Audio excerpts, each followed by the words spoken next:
करून घेणं आणि उद्धाराला मार्ग सुकृत करणं, त्याप्रमाणे देवांचं प्रमाण या ठिकाणी ऋषींचं, त्याचप्रमाणे साधू संतांचं, सद्गुरूचं, आणि एक ऋण महत्वाचं आहे ते म्हणजे मातृदैवत पितृदेवतेच. मातृदेवो भव, पितृदेवो भव, आचार्य देवो भव, अतिथी देवो भव. हे सगळे संसारिक मनुष्याला एक एक गोष्टी जवळ येणारे आहेत. म्हणून माय बाप देव गुरु प्रमाण जसं महाराजांनी दिलं त्याप्रमाणे या ठिकाणी म्हणून आज कशातून उत्तराई करायची आहे? ज्या आईनं आपल्याला जन्म दिला, ज्यांच्या गर्भसंस्कारातून आपण या ठिकाणी पूर्णत्व प्राप्त केलं, ज्यांनी आपल्याला 9 दिवस 9 महिने गर्भात वाढवलं, त्यांच्याबद्दल ऋण व्यक्त करावं, जेणे केले प्रकारे आपला वंश वृद्धिंगत व्हावा. कर्मामध्ये जर मनुष्य कमी पडला वंश वाढणं अवघड आहे. कर्म पूर्ण झालं वंश वृद्धिंगत होतो. घरामध्ये धन धान्य ऐश्वर वैभव यासत नाही. म्हणून पितृ ऋण या ठिकाणी लक्षात ठेवा, याच्यातून करून घेणं गरजेचं आहे.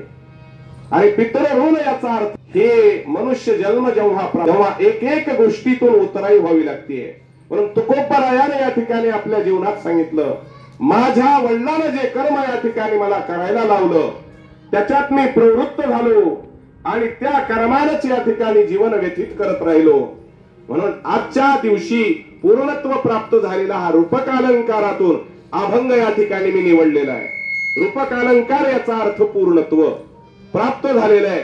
आणि म्हणून विधीचं विधान हे कोणालाही चुकलेलं नाही, लक्षात ठेवा, प्रत्येकानं करावं लागतं. म्हणून मायबापांचं ऋण, कारण आई याचं अंतःकरण कसं आहे आईचं, तर कुठलीही गोष्ट आपल्या मुलाबद्दलच विचार करते.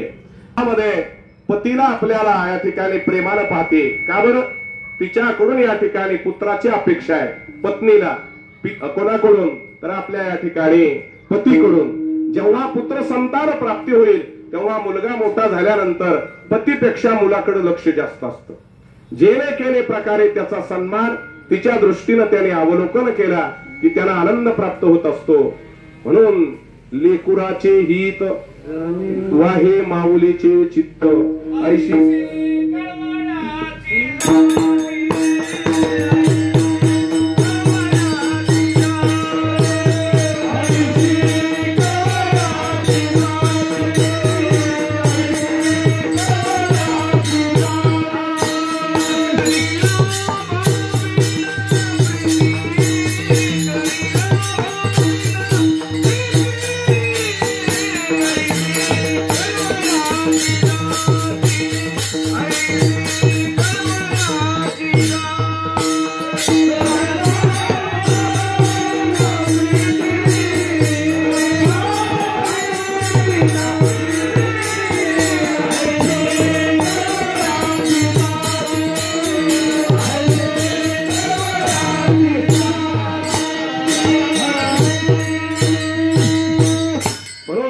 मातृदेव भाव या ठिकाणी काय आहे? ऐशी कळवळ्याची जाती करेला भाविन प्रीती, लेकुराचे हित वाहे माऊलीचे चित्त, ऐशी कळवळ्याची जाती करेला भाविन प्रीती. म्हणून अंतःकरणामध्ये पुत्रापेक्षा विचार वेगळा नसतोच. म्हणून तळमळ जर आपल्या प्रपंचाची पाहायला मिळाली जगाच्या पाठीवर, एकमेव आई आहे, लक्षात ठेवा. आईचं जे हृदय आहे तर उपमा समुद्राला सुद्धा, समुद्र एवढं विशाल आहे, लक्षात ठेवा.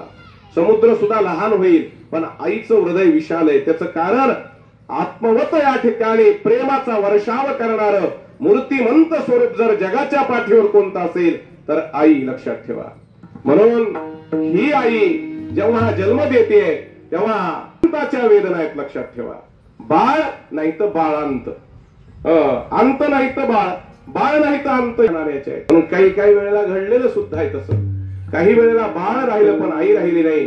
काही वेळेला ती निघून गेल्यानंतर ते बाळ पोरकं झालं, त्याच्यावर करण्यासाठी कोणी राहिलं नाही.